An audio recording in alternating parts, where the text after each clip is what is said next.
poco al menos, está claro, al menos yo voy a hablar de una diapositiva y me dice si han escuchado todo lo que hablamos sobre la diapositiva o no, por favor, ¿sí?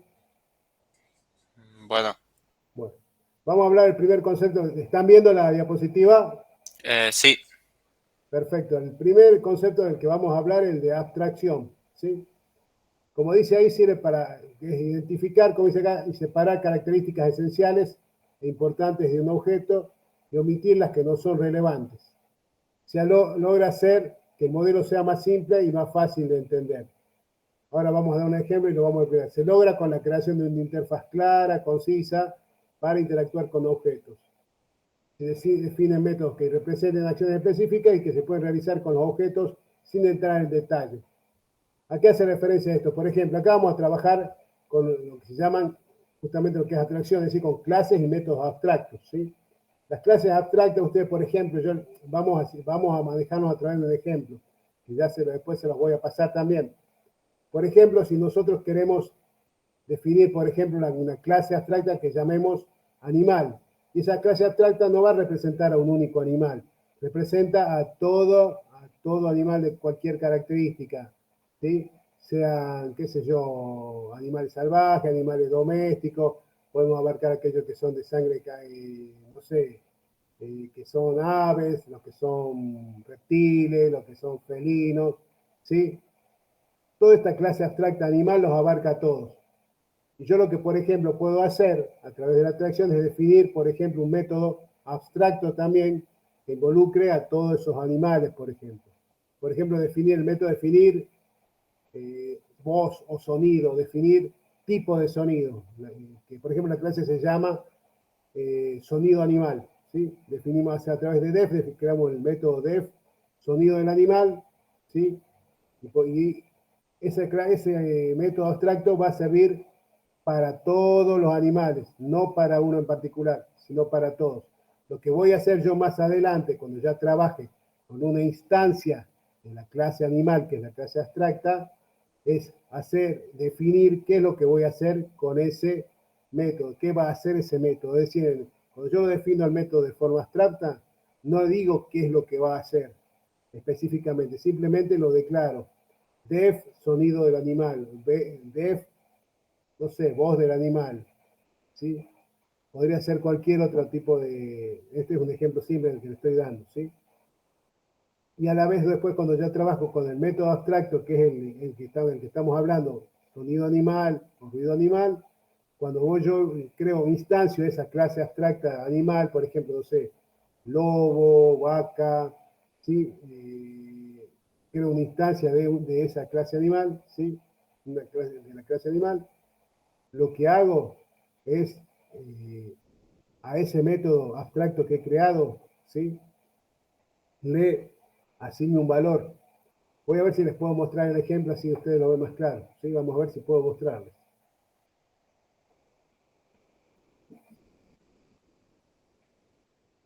¿Están viendo esa pantalla? ¿El Word? No. No, bueno. Yo se los voy a pasar después, ahora simplemente se los voy a mencionar. Por ejemplo, yo acá, por ejemplo, puedo crear una clase, no sé, lobo, tigre, no sé, pantera, vaca, y esa clase va a ser una clase, digamos, una instancia de la clase abstracta animal, ¿sí? Y dentro de esa clase voy a definir un método que va a ser propio de esta instancia de la clase animal. Como esta clase animal tiene un método, por ejemplo, sonido, hacer ruido, ¿sí? Dentro de la clase esta que yo creo, de esta instancia de la clase animal, por ejemplo, tigre, defino nuevamente uso ese método abstracto, que lo define como def, hacer ruido o hacer sonido, y en esta instancia de la clase animal, yo le doy un valor, por ejemplo, devuelve, return, y el sonido, entre comillas, pongo el sonido que hace el tigre, o el sonido, por ejemplo, que hace la vaca, por ejemplo, return, en el caso de la vaca, return, mu, en el caso del gato, return, miau, en el caso de, no sé, de otro animal, el sonido que haga el animal. Es decir, dentro de instancia de la clase abstracta que yo he creado, siendo cualquier animal, al método que yo tenía abstracto, que era el de hacer ruido, le asigno un valor. Pero en la clase abstracta, cuando yo declaré la clase abstracta y el método abstracto dentro de esa clase, ahí no he puesto qué hace ese método. Simplemente lo declaré. Simplemente dije que lo voy a usar, que existe ese método. Pero no puse qué es lo que iba a hacer. ¿Sí? A ver si lo pudiera compartir sería genial para que ustedes lo vieran, pero no me deja, a ver. No me deja, a ver, ahí está, acá está. A ver si lo pueden ver. Ahí se puede, profe. Ahí lo pueden ver, fíjense, ahí lo ven bien, lo ven completo. A ver. Ahí lo pueden ver, perfecto. Sí. Fíjense, ahí tenemos la clase animal, sí, que es la clase abstracta, ¿sí? Fíjense, ahí está el método abstracto hacer sonido, haciendo referencia, pasando como parámetro sí, en la misma clase, ¿sí? El self, ¿sí? Y fíjense que ahí yo no hago, el método haga nada, simplemente lo declaro y no digo qué hace específicamente, ¿sí? Y fíjense yo acá, instancio a esta clase animal, la instancio, por ejemplo, con perro, ¿sí? Y al método ese que yo había declarado, el método abstracto de hacer sonido, le doy que me devuelva algo, hago que haga algo, ¿sí? 2 puntos y digo qué hace. Ese método, por este caso, en el caso del perro, devuelve guau, en el caso del gato, devuelve miau, ¿sí? Fíjense que acá es donde yo creo, ¿sí? Mi instancia de esta clase perro, ¿sí? Y acá una clase gato, fíjense que no lo hago con la clase abstracta porque me va a dar un error. Si yo quisiera instanciar esta clase, me devolvería un error, ¿sí? Por tratarse de una clase abstracta. Acá yo instancio la clase perro a través de este comando y acá instancia la clase gato. Y fíjense que ahora yo quiero obtener como salida guau o miau, ¿qué hago? Hago un printf de perro punto hacer sonido, que es el método que uso, y me devuelve la salida que yo le he asignado acá. ¿Sí? Esto básicamente sería lo que a lo que hace referencia a la abstracción. ¿Sí? Profe, Sí. ¿qué significaba el parámetro self? Hace referencia a sí misma, digamos. Self es ella misma. ¿Sí? Ah, ok. Sí. La clase misma, digamos. ¿Sí? Ella misma es su parámetro, digamos. Es ella misma se pasa como parámetro. De esas funciones el parámetro es self, ¿sí? Ella misma, ¿sí? Eso nada más. Bueno, esperemos que siga andando esto. A ver, volvamos a...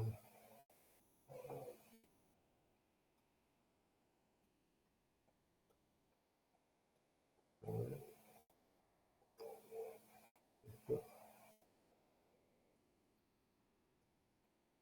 vamos acá.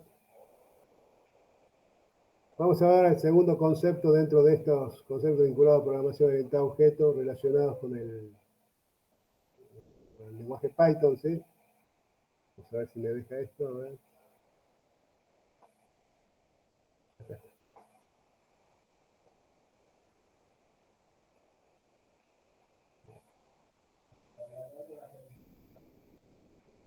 Ay, esperen.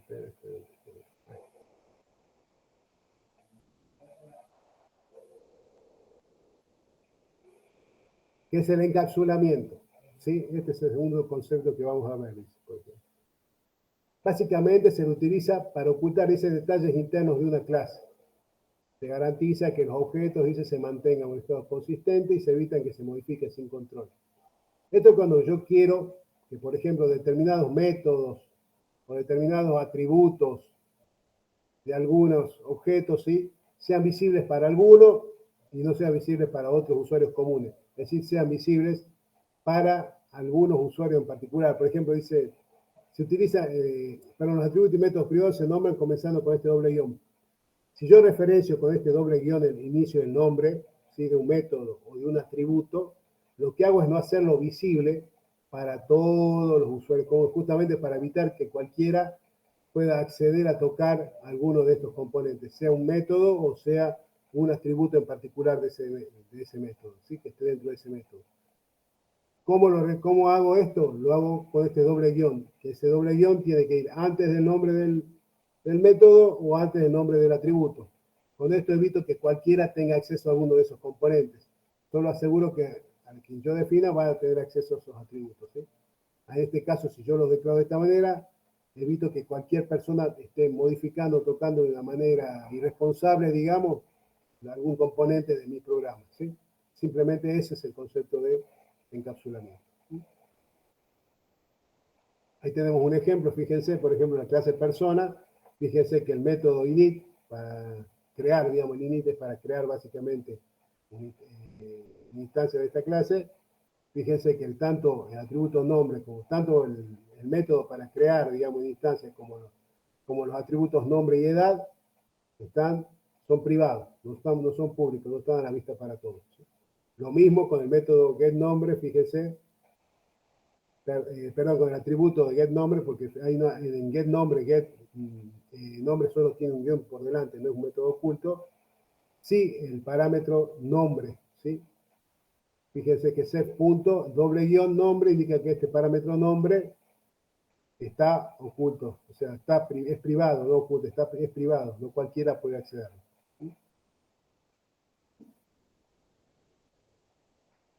¿Me escuchan?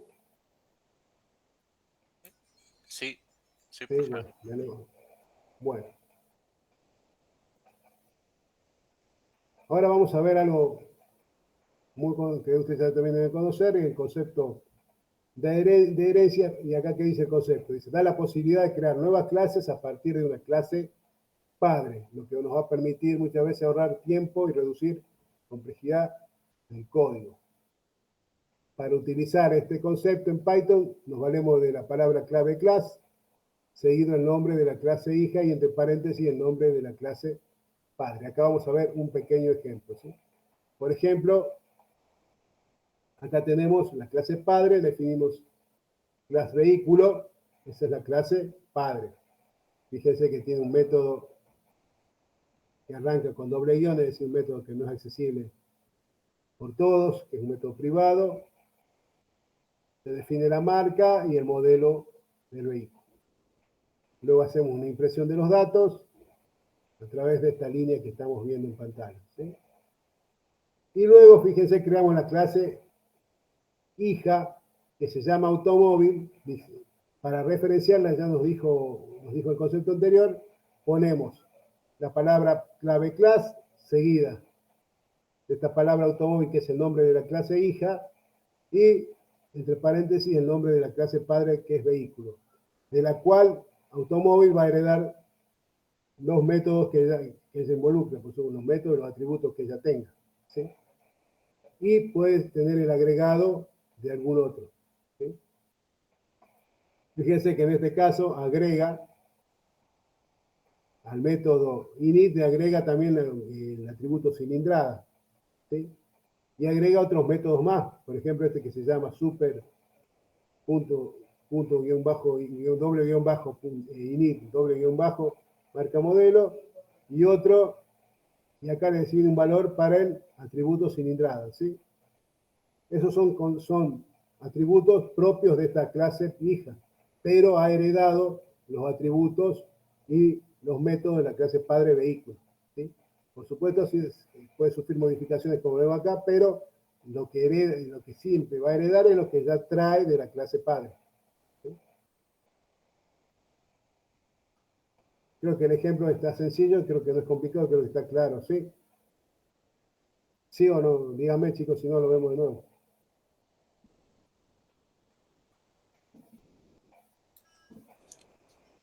Si se quedan callados, yo voy.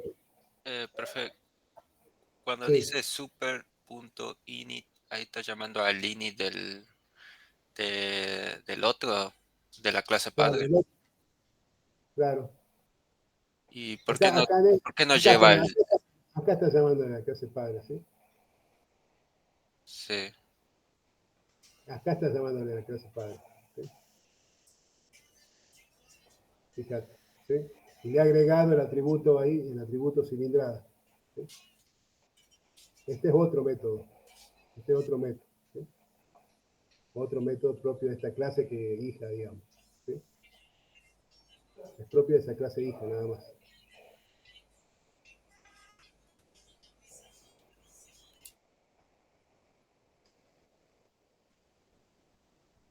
¿Sí? ¿Alguna otra pregunta?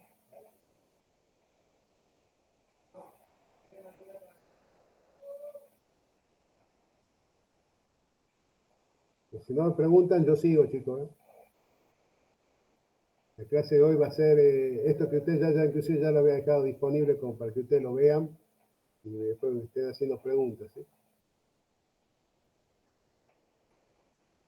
El polimorfismo, por ejemplo, ¿para qué se utiliza este concepto que vemos acá? Es para crear un objeto, ¿sí? Para utilizar un objeto de la clase hija como si fuera un objeto de la clase padre. Como habíamos visto nosotros, hemos creado la clase automóvil como hija de la clase vehículo. ¿Sí? Y vamos a ver un ejemplo acá de cómo trabaja. Por ejemplo, vehículo, acuérdense que es la clase padre. ¿Sí? Vehículo es la clase padre. Creamos una instancia de esa clase padre, fíjense, vehículo, marca y modelo. ¿Sí? Por la marca, fiesta es el modelo. ¿Sí? Ahora trabajamos con la clase hija, que era automóvil. ¿Sí? Y esta se agregaba la cilindrada. ¿Sí? Tenía tanto marca como modelo como cilindrada, que era lo que se agregaba.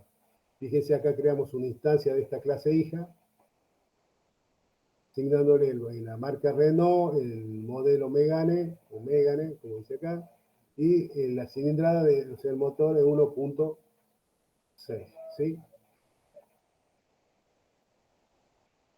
Y lo que hacemos,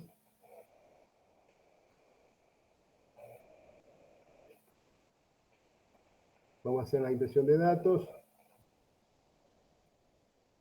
¿sí?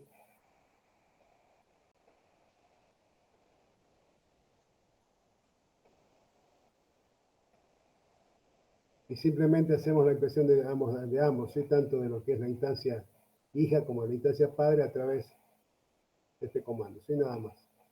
Ya les voy a dar un ejemplo más claro. Este no me gusta este ejemplo, ya les hago un ejemplo. Bueno, yo les voy a pasar un ejemplo más lindo, ¿sí? Más claro, de polimorfismo. No está lindo este ejemplo.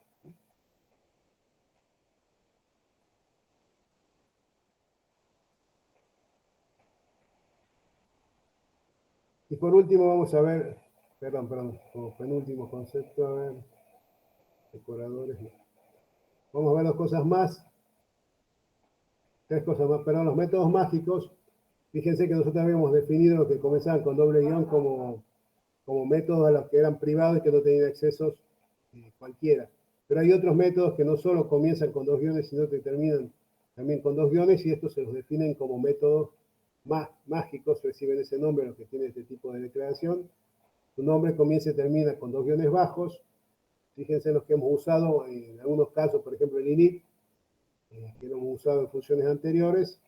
Y este método se utiliza tanto para inicializar objetos y es invocado cuando se crea una instancia de la clase. Hemos visto en algunos de los ejemplos anteriores el uso de este método. ¿Sí? Y acá tenemos otro ejemplo de este tipo de métodos mágicos, ya hay varios de ellos. Entre ellos acá citamos dos, que es el init, que es para inicializar y invocar una instancia de una clase, y el método str, que es string, que retorna una representación en texto de una determinada instancia de un objeto. ¿Sí? Como esos métodos hay varios más, yo simplemente he citado dos ejemplos a modo de, justamente de ejemplo, de este tipo de métodos mágicos. ¿Sí? No me interesa tanto si el hecho de que conozca el tema de los métodos privados, ¿sí? Más que esto de los métodos mágicos. ¿Sí? Vamos a ver las que son las propiedades, las que son las propiedades en programación orientada a objeto. ¿Sí?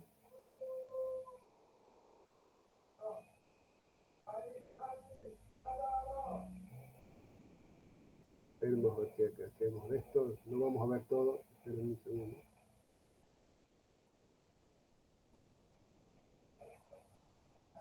En un segundito, vamos a ver si vemos todo esto o no.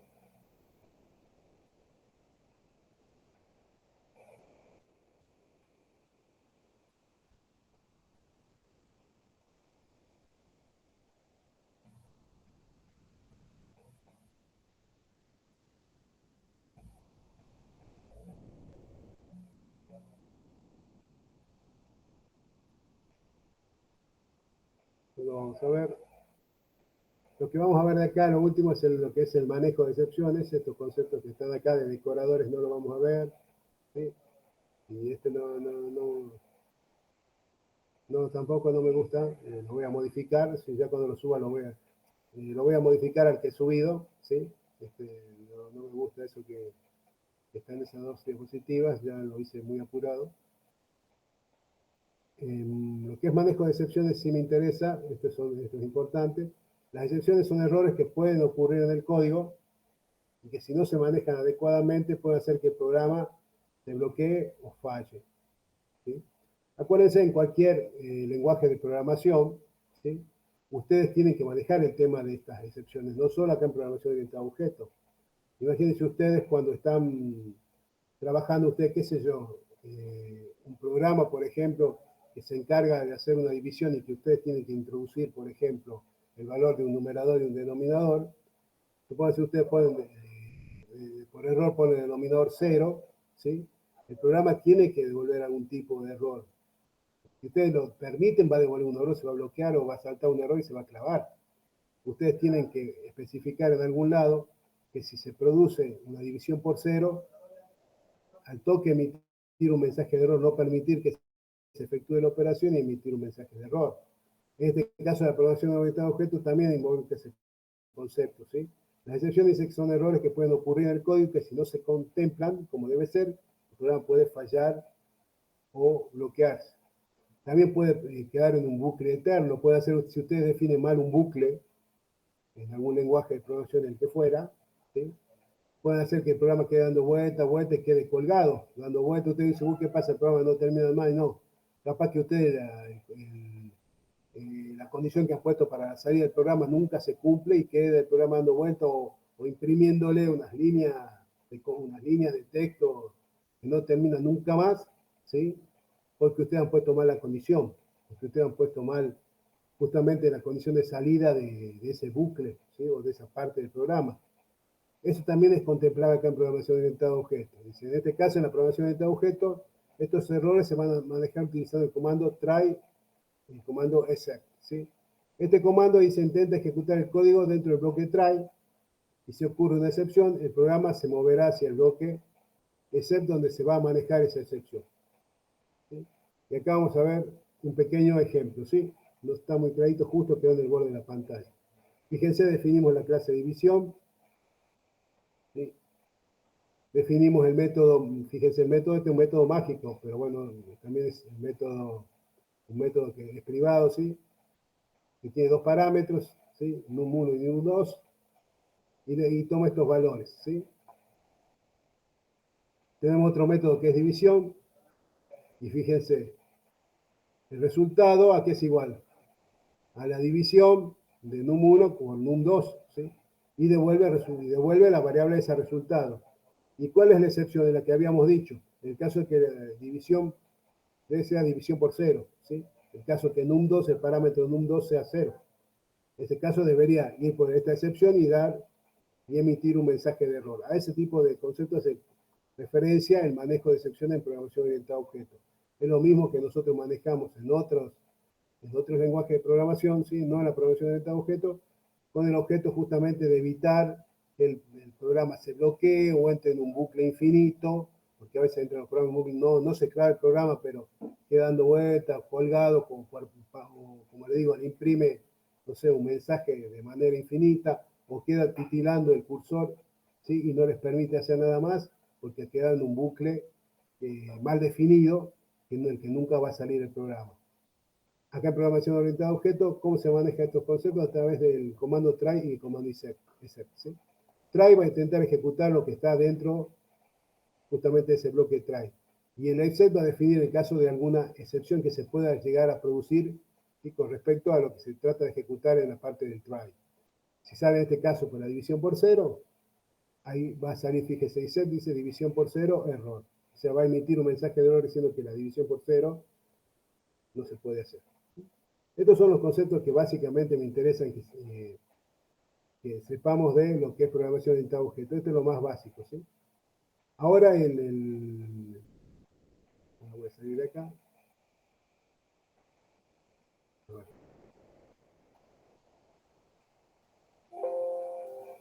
Esperen un segundito.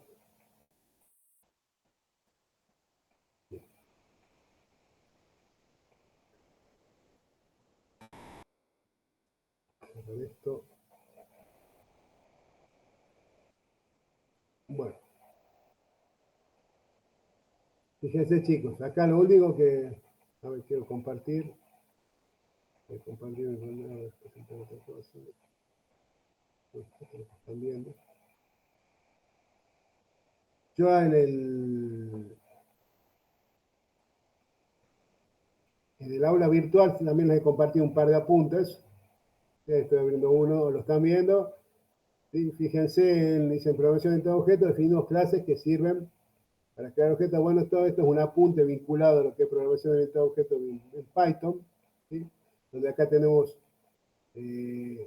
cuáles son los elementos de una clase, el método este mágico init y los atributos de instancia, entre otros conceptos, cómo crear una instancia de un objeto, ¿sí? Argumentos para distintos métodos que podemos tener, cómo acceder al valor de un atributo, ¿sí? Cómo actualizar un atributo de una instancia. Todos estos son conceptos vinculados a programación orientada a objetos. Estos son dos apuntes similares, el apunte 1 y 2. Sí, hay algunos conceptos, entre los dos hay bastantes similitudes. ¿Sí? Quiero que se sienten a leer esos dos apuntecitos. ¿Sí? En la clase que viene vamos a ver estos apuntes, ustedes van a hablar sobre, vamos a hablar sobre estos apuntes, ¿sí? Las dudas, vamos a hacer ejercicios y también vamos a hablar de los ejercicios que ustedes suben del punto 4, ¿sí? Para que los corramos allí porque yo he tenido problemas para lo que es la corrección, ¿sí? La mayoría da error, ¿sí? Quiero que lo veamos en clase para que ustedes me expliquen por qué se produce ese error o si tienen claro por qué se produce ese error, ¿sí? La mayoría de los grupos han tenido ese problema.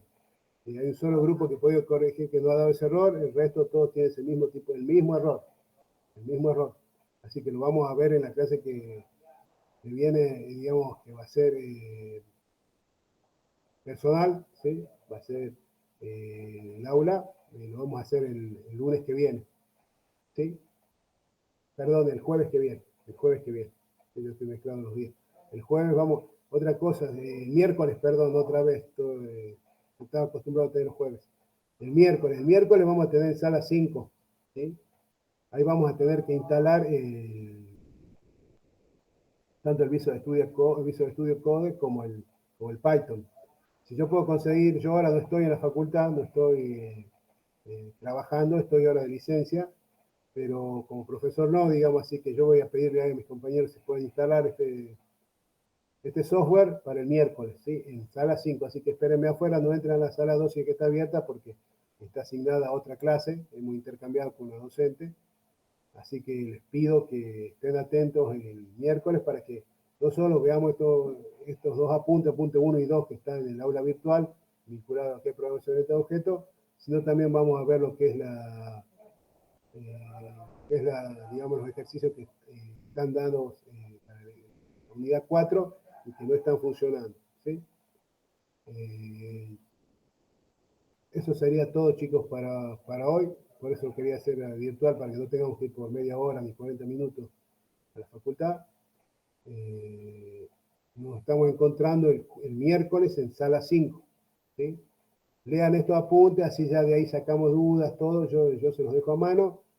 Y el miércoles nos estamos sacando las dudas de esto y vamos a hacer algún ejercicio vinculado a programación orientada a objetos y vamos a corregir digamos, el ejercicio de la unidad 4 para que veamos por qué se están produciendo esos errores en la ejecución, ¿sí? de los distintos ejercicios que he probado. Como les dije, solo uno ha funcionado. El resto tiene un problema en la creación. No encuentra el archivo que se ha creado, ¿sí? Productos.csv, que la mayoría le puso ese nombre, no lo encuentra, ¿sí? Les puedo decir que sí funciona porque digamos, ha funcionado en uno de los ejercicios que han desarrollado ustedes. Así que les pido que el miércoles estén ahí en horario como para que podamos, si es que no se puede instalar el software durante estos 2 días, instalamos tanto Visual Studio Code como Python ese día y hacemos estas pruebas, ¿sí?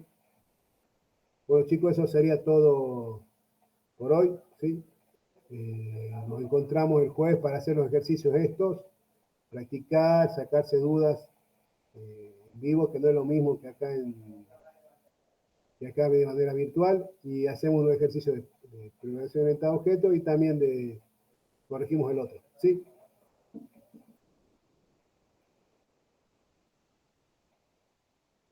Bueno, chicos, nos vemos. Chao, chao. Nos vemos. Nos vemos. No, profe.